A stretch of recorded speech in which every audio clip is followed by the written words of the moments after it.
MWZ max ഗ്രൂപ്പിന്റെ പുതുപുത്തൻ shopping വിസ്മയം. എല്ലാ ട്രെൻഡി വസ്ത്രങ്ങളും നിങ്ങൾക്ക് സ്വന്തമാക്കാം വെറും 999 രൂപയ്ക്കുള്ളിൽ.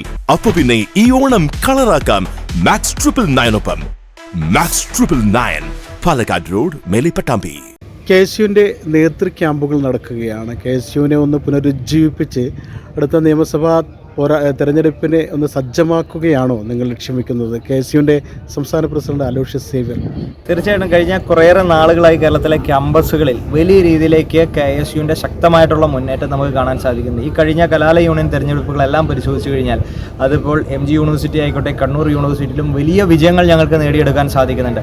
37 വർഷക്കാലം SFI അടക്കി ഭരിച്ചിരുന്ന കോട്ടയം ജില്ലയിലെ കേരളത്തിൻ്റെ കലാലയ മുത്തശ്ശി എന്ന് വിശേഷിപ്പിക്കുന്ന CMS കോളേജിൽ KSUവിന് വിജയിച്ച് കയറാൻ സാധിക്കുന്ന ഒരു സാഹചര്യം.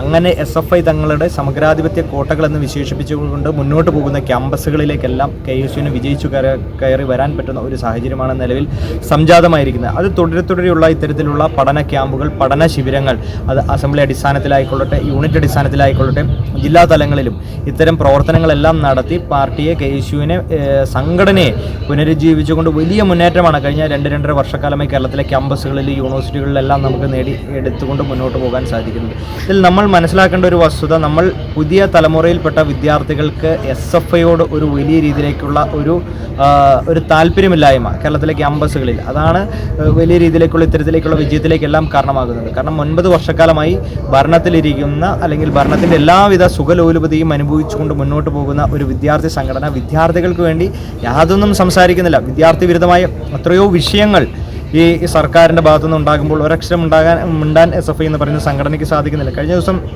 കാർഷിക സർവകലാശാലയുമായി ബന്ധപ്പെട്ട വിഷയം, അവരുടെ ഫീസ് 50% ഫീസ് വർദ്ധിപ്പിക്കുന്ന ഒരു സാഹചര്യം ഉണ്ടാകുമ്പോഴും SFI അവിടെ നിശ്ചലരായിട്ട് നിൽക്കുന്ന ഒരു സാഹചര്യമാണ്. അപ്പോൾ വിദ്യാർത്ഥി നിലപാടുകളെ ഏറ്റെടുത്തുകൊണ്ട് വിദ്യാർത്ഥിപക്ഷ നിലപാടുകളുമായി മുന്നോട്ട് പോയിക്കൊണ്ട് കേരളത്തിൻ്റെ ക്യാമ്പസുകളിൽ ശക്തമായി കേരള വിദ്യാർത്ഥി യൂണിയൻ തിരിച്ചു വരികയാണ്. അതിനെല്ലാം ഇത്തരത്തിലുള്ള ചെറുതും വലുതുമായിട്ടുള്ള ക്യാമ്പുകളെല്ലാം ഗുണകരമാകും. അടുത്ത 2026 പൊതു തിരഞ്ഞെടുപ്പിലേക്ക് കേരളം നടന്നു നീങ്ങുമ്പോൾ ഇവിടെ UDFനെ തിരിച്ച് അധികാരത്തിൽ കൊണ്ടുവരുന്നതിന് വേണ്ടിയിട്ട് ഒരു മുഖ്യമായ പങ്ക് വഹിക്കാൻ പോകുന്നത് കേരള വിദ്യാർത്ഥി യൂണിയനാണ്. താഴെത്തട്ടിൽ പുതിയ വിദ്യാർത്ഥികളെ, പുതിയ വോട്ടേഴ്സായിട്ടുള്ള വിദ്യാർത്ഥികളെല്ലാം ഈ പ്രസ്ഥാനത്തോടും മുന്നണിയോടും ചേർത്ത് നിർത്തുക എന്ന വലിയ ദൗത്യം ഏറ്റെടുത്തുകൊണ്ട് വളരെ മികച്ച രീതിയിൽ ഞങ്ങൾ മുന്നോട്ട് പോവുകയാണ്.